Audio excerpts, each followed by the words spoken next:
What is up, guys, and welcome back to the channel. Today's reaction video is why Americans are obsessed with big cars. I don't want to bang on about too much, but I may be a little bit tired. Done a half marathon today, recording this at night. I've got a little Red Bull to keep me going. We're not sponsored. I've got an energy drink. Should we say that? I'm not going to cut Red Bull out, but got an energy drink. I'm Millie's pregnant as well, so you might be tired. So this might be a joint effort of potentially a little bit tired, but hopefully it's not. We're going to try our best, aren't we? I'm not tired. Oh, well done. Smash that like button, guys. Smash that subscribe button. We'd seriously appreciate it. Why Americans are obsessed with big cars. Interesting. Interesting. I like the colour of that car, though. Definitely. I mean, we did a video recently, didn't we? We did, about big cars. We did. Big trucks. I put you on the spot then. I didn't know if you remember. Pickup trucks, wasn't it? Driving in the UK, wasn't it? And it was absolutely huge. Obviously, that video was exaggerated, wasn't it? Yeah. Which we say in the video. But it is extremely big compared to most UK cars. Yeah. You guys have a lot of them, you said in the comments. And this is like a typical muscle car, isn't it? Like an old school muscle car. I like it. I wouldn't say this is one of the bigger cars. No, but it's long. It is very long, to be fair. That was a very good point. It's going to be interesting what this video is going to tell us. Hopefully we're going to learn something. Are you ready? I am. Smash the like button, smash the subscribe button. Let's check out why Americans are obsessed with big cars. What we got? Cadillac. Americans love that's a proper American car, isn't it? cars. Cadillac.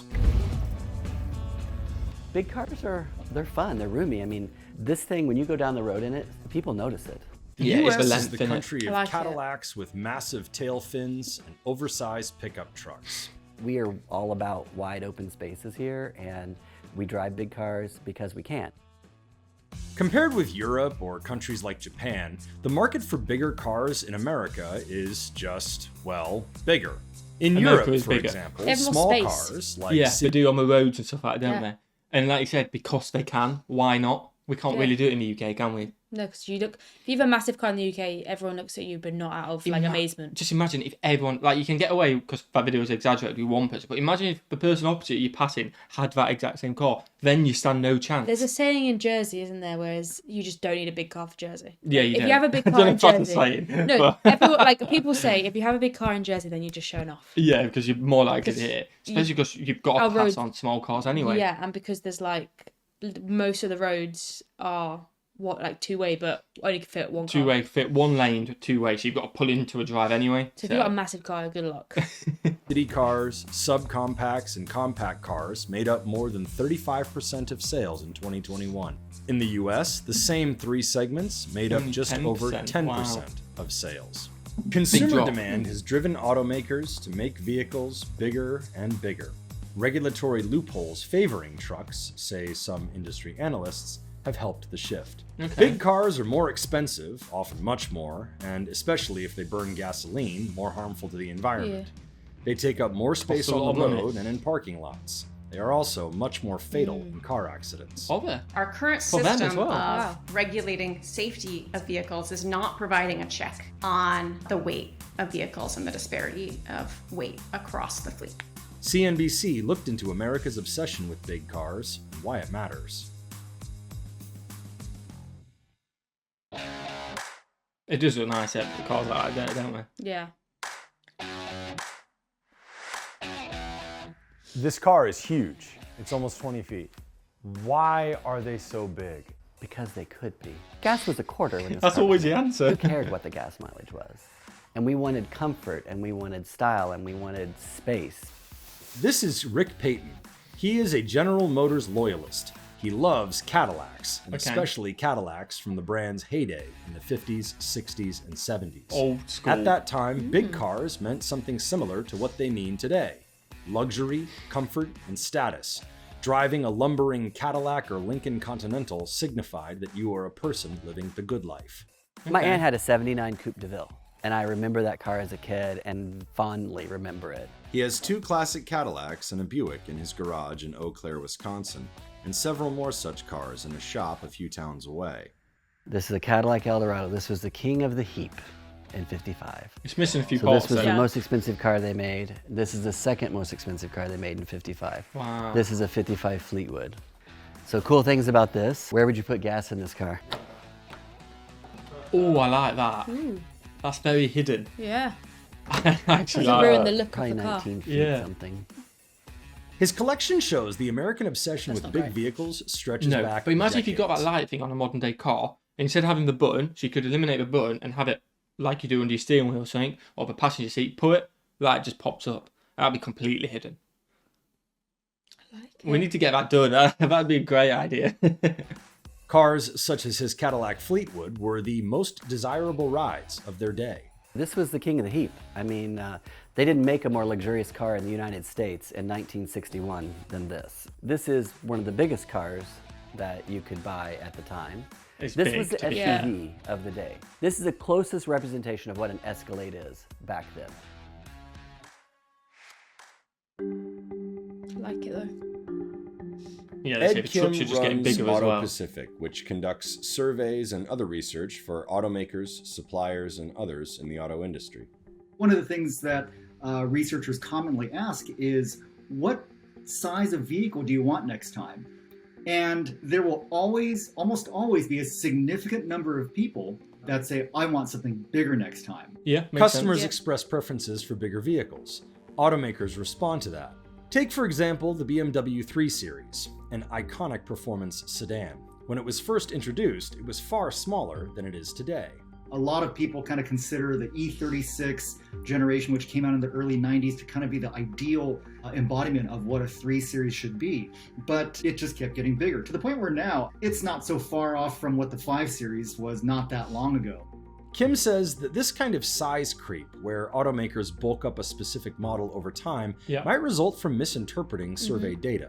Automakers take that data very literally and take that to mean, okay, we need to make the next generation of this vehicle bigger. And then because automakers always benchmark each other automakers end up doing the same and they make their vehicles bigger, and the cycle goes on and on and on. Researchers Just at imagine, Consumer though, if that Report keeps going, how big a car is going to be in like Right. 10 years? We might be flying, you never know. I definitely will be. But you know what I mean? We might have like little jetpack.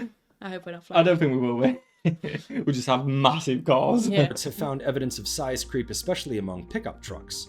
The group found that the hood height of passenger trucks, such as the top-selling Ford F-150, the Chevrolet Silverado, and even mid-sized trucks, has increased by an average of 11% since the year 2000. New pickup It's going trucks up. grew 24% heavier on average Wow. from 2000 to 2018. On some of these, what they call heavy duty trucks, like the Ford F-250, the 2500 series Ram and Silverado, the front edge of that hood is now 55 inches or more It is off the big, ground. boy, And yeah. that's as tall as the roof of some sedans. The reintroduced Ford Ranger is bigger than the outgoing version that was discontinued in 2011. In fact, when Ford dropped the old Ranger in 2011, it said it did so because not enough people were buying small trucks to keep producing it. Okay, It isn't makes sense. necessarily that trucks themselves are getting bigger. It's more that when a bigger option is available, more customers buy it. SUVs, crossovers, and pickup trucks now Wow, dominate look at that car difference. sales. That's a big Some difference, researchers isn't it? say that regulations have incentivized automakers to make bigger vehicles. Kate Whitefoot is a researcher who has studied emissions rules. She says that when the government started regulating fuel efficiency in the 1970s, rules didn't take into account the size of the vehicles an automaker sold. But a lot of companies importing into the US market were selling smaller cars that by nature burned less fuel. Okay. So in the early 2000s, new regulations introduced what is called a footprint-based standard. That meant that automakers that sold larger vehicles could meet less stringent regulations.